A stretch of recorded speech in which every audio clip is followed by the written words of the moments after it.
There you are. Welcome back to the channel. This is the most disturbing videos on the internet today. Let's dive in.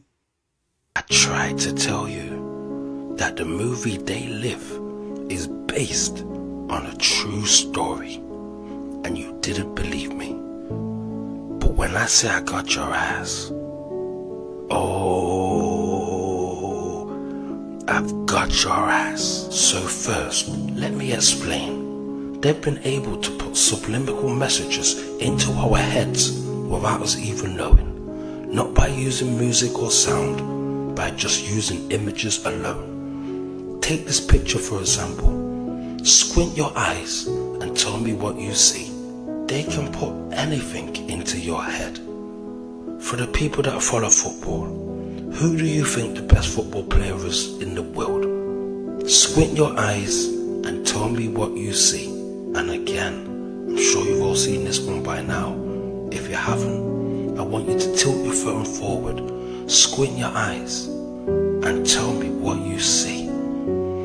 Oh my days. I tried to tell you. That last one said obey. That was crazy. This is a water intake station on Lake Michigan.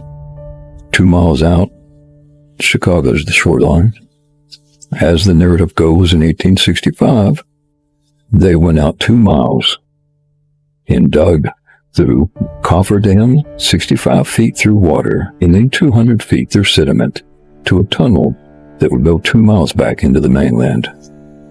All the impossibilities, but here is the reality. Water intake stations before the water, not after. Before the water. And I can promise you, all the different cartographers did not miss the largest body of fresh water on Earth. And with these lakes that are so great, required lighthouses, and they are everywhere on the Great Lakes, that none show up before the early 1800s. And through the list of shipwrecks that dot the Great Lakes, the first recorded and documented is the 1816 Invincible.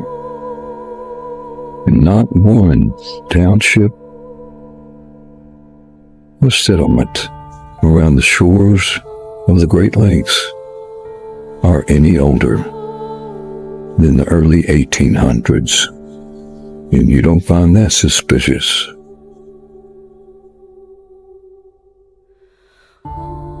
This is a water intake station on Lake Michigan. Do I dare say it? Lake Michigan is man-made. How many other lakes are made by man? The major space companies, he got some of the Voyager pictures from NASA of Saturn, of the rings of Saturn, and found that there's huge spaceships in the rings of Saturn. And one was, I think, 30,000 miles long and 1,200 miles in diameter. Absolutely huge. And he has these enlarged and shows you where they are and how you can see them. He worked for Saturn's Rings, what a mystery. All used to be water right here, just like in Italy and Venice. They used to dock their merchant ships right in the city. Yeah, King Solomon. Right? Traders for Market Street, these are merchants. That's where they dock their merchant ships, right on the side, because water ran through this whole city. All right, it was a star fort right on the water. This is literally what you dock your boats on the side of one of these. All right. You guys know anything about boats? That's why all these doors were so big. All right, water would be flowing through all this. This whole street was a canal. All right, this was all open. These steps are all second edition, okay? This is all second edition. Just look.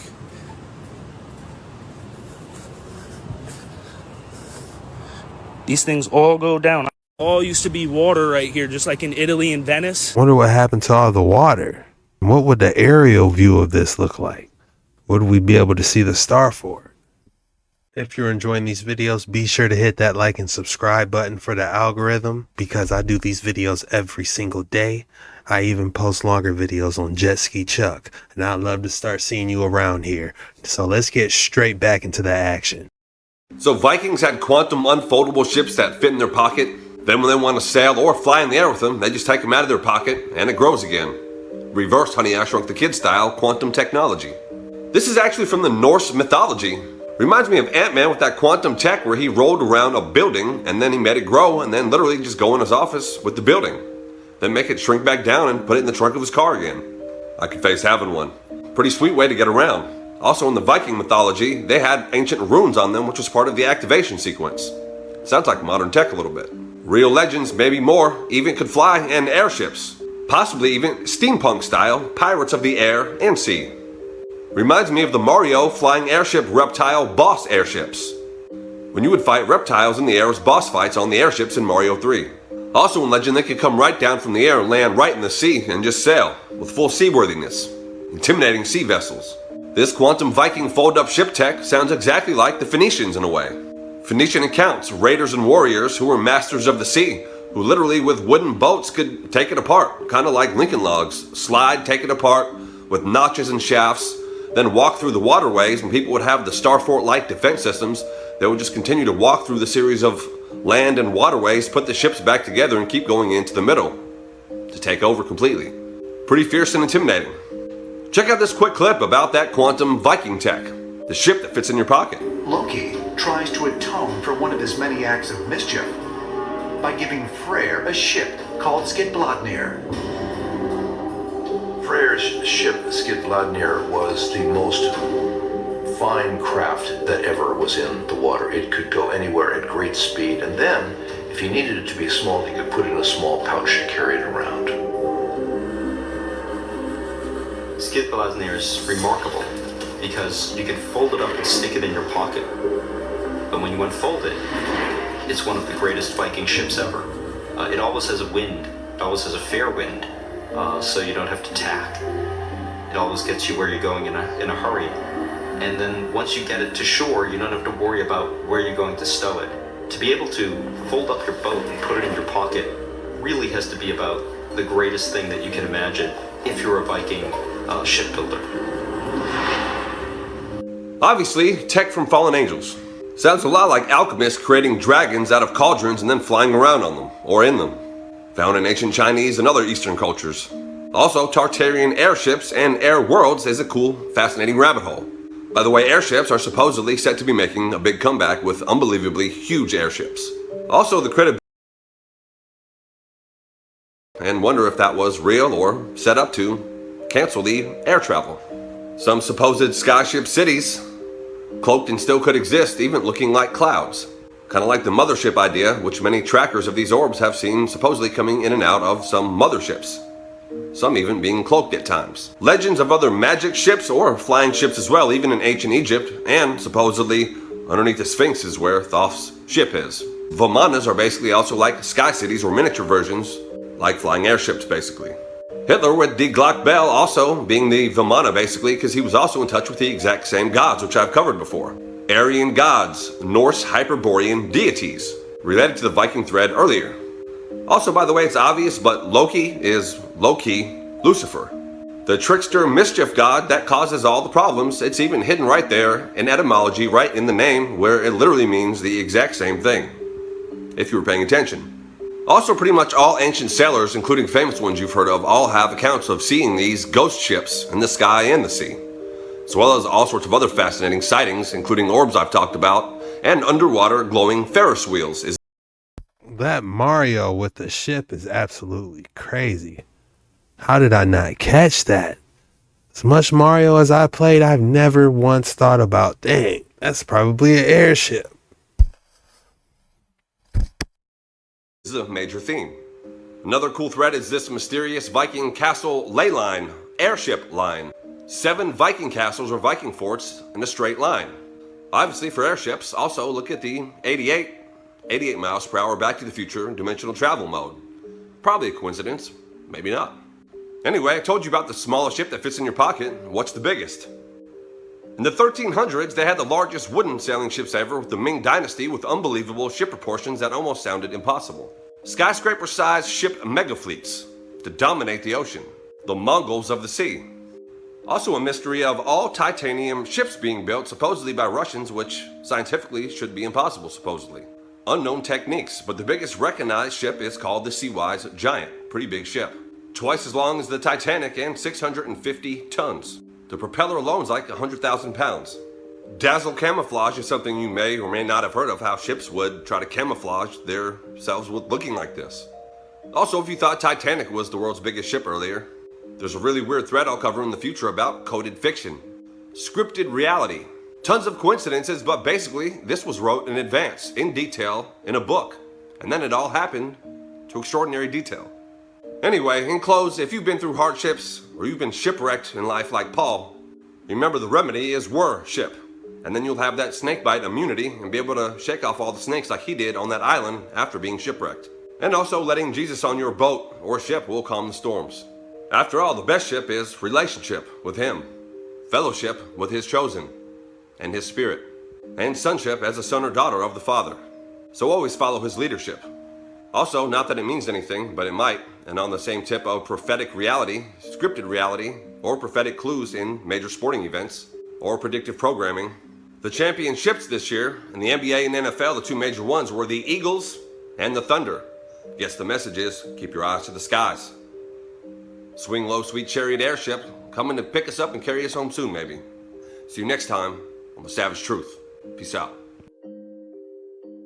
Huge shout out to Savage Truth 524. From the Viking Airship that fits into your pocket to the Mario game we all played and fought on those airships, that was a good one.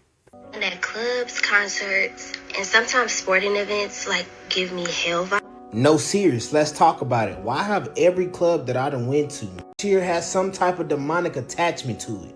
Let me show y'all. Club Temptation Dallas, Club Delilah Los Angeles, Club Lucifer Pattaya Thailand. And inside this Club 808, the workers literally have devil horns. Now I want y'all to understand something. All my partners, friends, the ones that we want to go out with me, this is why I be acting weird when we be going to clubs. I be sitting up here wondering, why did y'all choose the name? You could have had 1,000 other names that you could have put the club, but you chose something demonic. And every time that I go, everybody tell me the same thing. I act like I'm not supposed to be there. Little do they know, I'm sitting back watching the spirits jump off of people. Every song that change, it's like a different spirit that go inside of their body. Sexy Red, come on, you got all the bops that's throwing cheat. Only thing I see is lust. Then you got Pooh Shiesty, come on, only thing I see is people throwing they setup. The murder spirit. If I ever go to another club again, gang, just leave me alone. Because if I start speaking my mind, y'all gonna think I'm crazy because I'm be rebuking y'all, saying Bible scriptures, throwing holy water on y'all. Yeah, y'all just better leave me alone. Matter of fact, I'm not going. So you're telling me that a famous artist back in the 1920s and 30s just happened to paint spheres that look like the ones flying around today and named them the voices of space? Oh, I'm just getting started. Wait till you see the other painting. Meet famous artist René Magritte, a Belgian surrealist known for famous paintings like this. So we all have apples in front of our faces? That's another weird coincidence, don't you think? Anyway, so not only did he paint these paintings and title them The Voices of Space, which coincidentally the Booga sphere had the writing of a message around the outside. This painting here, the name of it is La Reconnaissance Infinie, which has two meanings. In French, which means recognition, and in English, reconnaissance, like the military sense of gathering information about a given place. And infinie meaning infinite or without limit. For those of you that don't know, the sphere that was found in Colombia is believed to be gathering information. René said, I put men in places you wouldn't expect to see them. And in the case of this painting, he said that was atop a large sphere in the sky. Are we as viewers thus being invited to rethink our understanding of our place in the universe? The sphere in Colombia was spotted March 2nd, 2025. The reconnaissance painting sold 3 days later, the highest selling piece of the season, selling for over 10 million pounds, and it was acquired by a telephone bidder. However, the identity of the buyer has not been publicly revealed. This one, The Voices of Space, I believe, is in Buffalo, New York. And this version of The Voices of Space is in the Peggy Guggenheim collection in Venice, Italy. Peggy, yeah, kind of weird that I'm making this video, right? Do you guys think at some point that he maybe saw something? Orbs are the most spotted UAPs on the planet. He does reference these as bells. Maybe that's just a cover-up because he didn't want to say he saw something. Or do you guys just think that this is just coincidence? Either way, I honestly find this so fascinating. So you're telling me that a famous artist back in the 1920s... I mean, it does look like a bell, to be honest. They sold this painting for $10 million? Oh my goodness. You tell me, is this 10,000 years old, or did they use laser tag? This might have been... Oh no.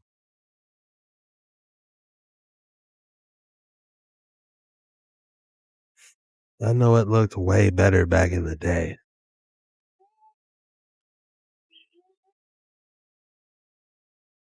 Location as the main portal, okay? These arches right here are Masonic arches. They're portalways for demons. That's why you have Ball right here. All right, this is 69 State Street. That's Ball. The Bull, their little deity.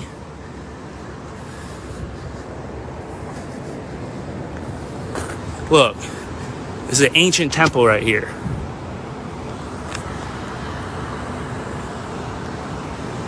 See how high up it goes? I'm trying to zoom out. It's not letting me zoom out right now. Why can't I zoom out? Whatever. When you realize that these arches, I'll show you. This arch right here, if you type in Google Babylonian Stargate, it's going to match this arch right here. This is a Masonic portal. It's a magnetic arch. Imagine an upside down magnet right here. Okay? And when you walk through it, it's called an entrance, an entrance, a trance state. Right? When you walk through these structures, you're entering their reality. That's why you pay tax to it. It's the oldest bank of America. It's the first bank in Albany. You see the pillar columns? They bricked this in, they bricked this in, they bricked this in, they bricked this in. This was an open temple that ran all the way up there. You can see the pillar columns up at the top. All right, this building got fortified in Corinthians by Rehoboam, Solomon's son. When they fortified the cities, Asher reigned in Judah. I can show you Asher's temple down here. The first Levite to get brought to America was Asher Levi, Asher who ruled in Judah. That's down there at the bottom of the hill. Location as the main portal, okay? If you thought I didn't have an excellent specimen for you today, think again. Feast your eyes on this amazing fluorite. Look as the purple lavender inside the octahedral really starts dazzling, and you could see the pearl looking translucent colors inside of it. Really gives it some in-depth color. Definitely extraordinary piece. If I were to name this piece, I would call this Purple Matrix. Purple Matrix is the name. So I'm going to explain the gigantic trees and how they exist in their original timeline in the fifth dimension. So like I tell you guys, when the solar flash happens, it basically pushes us into the original timeline. Right now, we're in the breakaway timeline, which is like our own universe where our trees got cut down in our universe.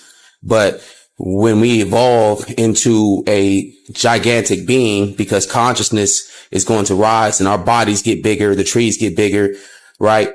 And so basically the trees exist on the original timeline. And so they exist in the past all the way to the point where they were cut, and also all the way up to the solar flash where they get pushed back into the original timeline and they grow to be gigantic trees. So we're only seeing, like, just imagine this. You're seeing a shadow of what the reality actually looks like. Everything is much larger, right? And you can actually see that in the testament going down in South America with them big ass steps, right? So everything's much bigger than we think it is. This is like a choice to come here and experience ourselves in a lowly form, but everything exists on the higher dimension, on the original timeline. And that's what we're getting pushed back into. That's why they're saying we're going to the fifth dimension. It's basically returning back to the original timeline and everything just getting bigger. And we have access to the past, present, and future because everything exists in one moment. And the technology is beyond what we can comprehend in this third dimensional realm. So that's basically what I've been explaining with the trees. The trees are going to grow bigger once they get pushed back into our original timeline. Because when you look back at the Freemasons and the World's Fairs, that's what they say on the wall. Let me just paint a little picture on the wall of the World Fair, 1893 Freemasons. It says corn is king. Corn is king. Why would the Masons or the Illuminati or the Oddfellows or any of these secret societies say corn is king? Because they can control the people telling them to eat corn. These Native Americans are eating all this raw meat and they're making jerky and they're living pretty darn good. But they're not telling anybody about that. They're telling everybody that they were eating corn. Are they really eating a lot of corn? Or was it the meat that was actually making them strong? Well, if you wanted to trick somebody, you would tell somebody the opposite. You would tell them to eat the corn. And when you get into the whole control factor in controlling the people, you would teach them what to eat and move them away from a diet that is actually powerful for them because you want to control them. And this is why when you go back into the 1897 Scientific American newspaper, they talk about that the peasants used to eat all the bread and the whatever was left over, while the kings and the warriors and the queens ate the meat. That is strange. I remember a couple years ago, I went to this Halloween party at a club. Inside this club, they had an actual eye just blinking. And every time it blinked, Hebrew letters shot out from the eye. And on each wall had the monster logo. And the monster logo was spinning on the spotlight on the dance floor. So yeah, sometimes they be giving a little bit of hell vibes.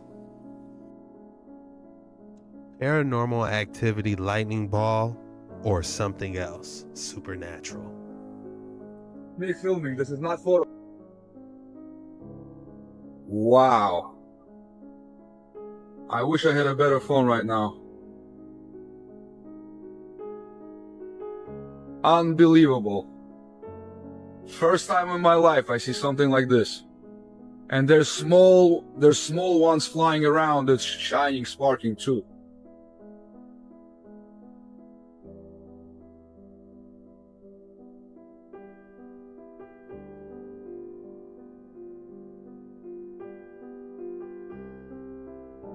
It doesn't look like AI, guys. Because look at how look at how everything is bright around it and how everything in the background goes dim. This little girl's Labubu was so demonic she threw it away. Watch this. I'm telling y'all better stop following trends. That Labubu doll is evil, and now y'all about to find out. So it's a video of this girl saying that she's I don't even know what Labubu is. throwing her Labubu away because it's evil. She said she was sleeping in her room and she woke up with a scar on her neck. The demon. Of course, nobody's in her room with her, and it was The no toy other is way for her to demonic. get the scar on her neck. Matter of fact, look at this shit. And they're pushing it on all of us. Listen. And I told you, look at them all. How did that get there? My nose are not even that long for a shark for me to scratch myself. I took a nap, y'all, like an hour and a half nap right now. And I woke up and I didn't look at myself all day today in the mirror. I was like, oh, period, body tea. Like, that's how it's all day today. And I was in the restroom right now and I was obviously looking at myself again when I woke up. And I noticed this, like, so that means I was looking at myself all day today. I would have noticed this, like, whatever this is, on my neck, right? So she said her brother said he came in at 3 o'clock in the morning, and when he came in, a door that he left open was fully closed. Who closed the door? And then The Labubu look did. at what the Simpsons said about that Labubu doll. We already knew that the Simpsons Always tell the truth about what's going on. And this ain't the only time somebody is saying that something happened with one of those laboons. I don't know, y'all. I think it's kind of weird how they just all of a sudden became popular out of nowhere. And these Labubu dolls look like mythical creatures from mythologies. Demonic creatures. Anyway, let me know what you think. Stay weird. When you look at the entrance, it becomes quite clear that the door was very well planned and executed. You can see many slots. Look at these two square holes at the top.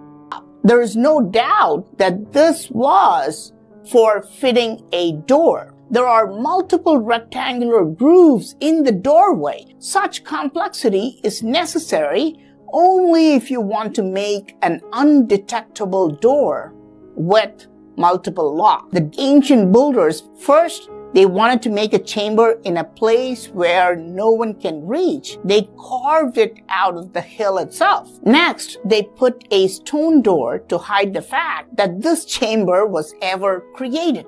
Why? Why was it built as a secret, hanging, cosmic egg? When you look at the entrance, it becomes mysterious things caught on camera, strange beings flying in the air today.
That's all we have for today's video. If you made it all the way through, go ahead and drop Thursday banger in the comments below. Thursday banger lets me know you made it all the way through this video, and I just want to say thank you. I appreciate your support.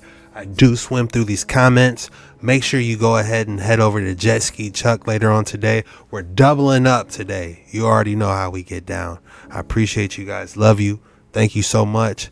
And this was the most disturbing videos on the internet today. See you later.